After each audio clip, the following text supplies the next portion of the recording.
मित्रों नमस्कार। आपकी विपत्ति यानी आपके भविष्य में परिणति हो सकती है।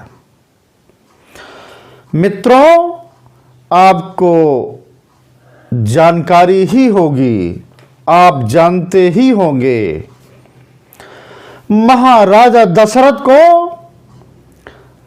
जब संतान की प्राप्ति नहीं हो रही थी तब वो बेहद बेहद दुखी रहते थे और उसका एकमात्र कारण था उनकी आशा इसलिए नहीं टूटी थी, उनका हौसला इसलिए नहीं डगमगाया था,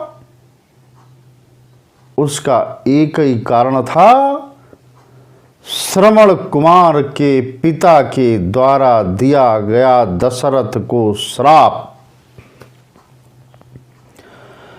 महाराजा दशरथ जब भी दुखी होते थे तो उन्हें श्रवण कुमार के पिता के द्वारा दिया गया श्राप याद आ जाता था।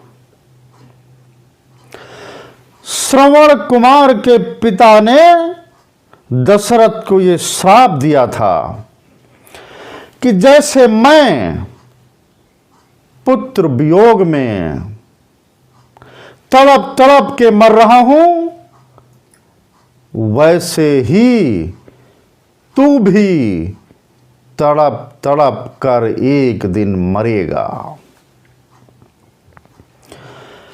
दशरथ को यह मालूम था, ये जानकारी थी कि श्रवण कुमार के पिता के द्वारा दिया गया ये श्राप एक दिन अवश्य फलीभूत होगा और मुझे पुत्र की प्राप्ति अवश्य ही होगी, तभी तो मैं पुत्र वियोग में तड़प तड़प के मरूंगा। साथियों, दोस्तों, मित्रों, श्रवण कुमार के पिता का ये श्राप ही दशरथ के लिए संतान प्राप्ति का एकमात्र कारण बना और उनके जीवन में सौभाग्य का वो महान दिन प्रकट हुआ। किसी ने साथियों क्या खूब कहा है, आपके जीवन में अनुकूलता ही भोजन है, प्रतिकूलता ही विटामिन है और हर चुनौती आपके लिए वरदान स्वरूप है। ईश्वर ने अगर हर फूल पैदा किया है तो उसने कांटे का भी जन्म दिया है, यानी अगर फूल है तो साथ में कांटे भी पिरोए हैं, यानी सुख है तो दुख की महानतम पीड़ा भी है।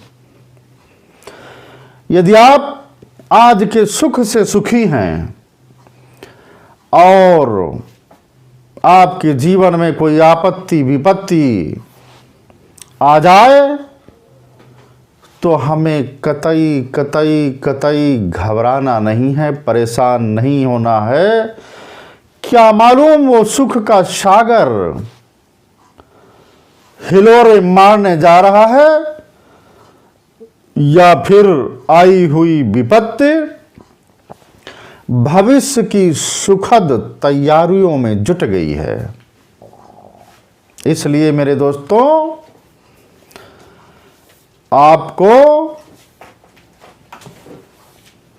अपने आपत्ति और विपत्ति से कतई कतई नहीं परेशान होना चाहिए। हो सकता जो आज आपत्ति आई, विपत्ति आई, वो आगामी भविष्य की सुंदर रूपरेखा गढ़ रही हो आपके लिए। बहुत बहुत धन्यवाद, बहुत बहुत नमस्कार।